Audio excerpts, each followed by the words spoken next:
देश आजाद થયે પહેલા આપણા ક્રાંતિકારીઓએ આપણા આઝાદી લડવૈયાઓ અનેક ગત બદલ્યા સ્વીકાર્યા અને છેવટે આઝાદ ભારત રાષ્ટ્રીય પ્રતીક તિરંગો અમલમાં આવ્યો. તો ચાલો એ સફરને આપણે માણીએ. ભારતમાં સૌપ્રથમ રાષ્ટ્રધ્વજ 7 ઓગસ્ટના રોજ કલકત્તામાં પારસી બેગમ સ્ક્વેરમાં રોપાયો હતો. એવું કહેવાય છે કે આ ધ્વજમાં લાલ, પીળો, લીલો એમ 3 આડા પટ્ટાઓ હતા. ઉપર લાલ પટ્ટા પર 8 સફેદ કમરના ચિહ્ન હતા. એમાં ભરાયેલ ઇન્ટરનેશનલ સોશિયલિસ્ટ કોંગ્રેસ ખાતે મેડમ કામા અને બીજા ક્રાંતિકારીઓએ 22મી ઓગસ્ટ 1907ના રોજ ફરકાવ્યો હતો. પણ થોડાક ફેરફારો કરાયા હતા. જેમ કે વંદે માતરમ સફેદ રંગથી લખાયું હતું. એની જોડણીમાં મ ન હતો. સૂર્ય અને અર્ધચંદ્રના સ્થાન બદલાયા હતા. હાલ મરાઠી અને કેસરીના પુસ્તકાલયમાં પૂના ખાતે આ ધ્વજ રાખવામાં આવ્યો છે.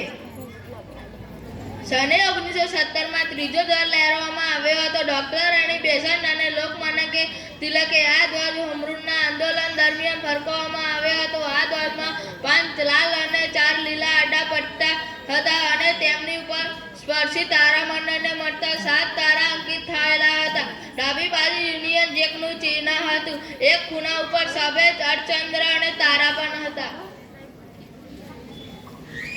સને 1921માં મોહનદાસ ગાંધી દ્વારા પહેલો તિરંગો આવ્યો. એ સમયના આંધ્રના એક યુવાને લાલ અને લીલા રંગના 2 પટ્ટા અને પ્રગતિના પ્રતીક સમા સરખાનું ચિહ્ન એવો ધ્વજ ગાંધીને બતાવ્યો. તેમાં ગાંધીજીએ સફેદ રંગ ઉમેરવાનું કહ્યું અને લીલો, સફેદ, લાલ એમ 3 રંગના પટ્ટા અને વચ્ચેના પટ્ટામાં ભૂરા રંગના ચરખાનું ચિહ્ન એવો ધ્વજ બન્યો. જો કે તે મહાસમિતિએ તે સ્વીકાર્યો ન હતો, પણ ગાંધીજીની સ્વીકૃતિ હોવાથી તે બધા જ પ્રસંગોમાં લહેરાવા જેટલો લોકપ્રિય બની ગયો હતો. સને 1931માં કોંગ્રેસના કરાંચી અધિવેશને અધિકૃત રીતે માન્ય હોય તેવા ધ્વજની જરૂરિયાતો માટેનો ઠરાવ પસાર કર્યો. 7 સભ્યોની એક સમિતિ પણ બનાવવામાં આવી. એને ડાબી બાજુ ખૂણે લાલ રંગના ચરખાવાળો સાદો કેસરી રંગનો ધ્વજ સૂચવ્યો, પણ તેનો અસ્વીકાર થયો. સને 1931ના વર્ષમાં જ આપણા હાલના તિરંગાના 3 રંગો કેસરી, સફેદ અને લીલોથી બનેલો ધ્વજ અમલમાં આવ્યો. તેમાં વચ્ચે ભૂરા રંગના ચરખાનું ચિહ્ન હતું. રંગોનો અર્થ પણ સ્પષ્ટ કર્યો હતો. કેસરી રંગ શૌર્ય અને શહાદત સૂચવે છે. શ્વેત રંગ સત્ય અને શાંતિ સૂચવે છે. લીલો રંગ શ્રદ્ધા અને શાલીનતા સૂચવે છે. આ ધ્વજની લંબાઈ એની પહોળાઈ કરતાં 1.5 છે. એ તિરંગાને આપણી સ્વતંત્રતાનું નિર્ધાર પ્રતીક બનાવવામાં આવ્યું. 22 જુલાઈ 1947ના રોજ બંધારણ સભાએ તેને માન્ય કર્યા. આઝાદી પછી તિરંગાના રંગો એના એ જ રહ્યા, પરંતુ ચરખાના સ્થાને સમ્રાટ અશોકનું ધર્મચક્ર અંકિત કરવામાં આવ્યું.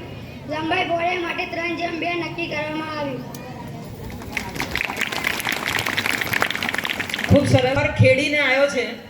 વચ્ચે કમળના ચિહ્ન, ફૂલના ચિહ્ન, સૂર્ય, ચંદ્ર, ચરખાનું ચિહ્ન અને એમ કરતા કરતા છેલ્લે આપણો જે હાલનો ધ્વજ છે કેસરી, સફેદ અને લીલો, એ 3 રંગ અને અશોક ચક્રનું નિશાન આપણે સ્વીકાર્યું છે અને આપણે રાષ્ટ્રધ્વજ તરીકે માન્ય રાખ્યો છે. પણ આપણે જાણીએ એટલા માટે આ બાળકોએ આ રજૂઆત કરી છે. ખૂબ ખૂબ આભાર બેટા. બેસી જાઓ.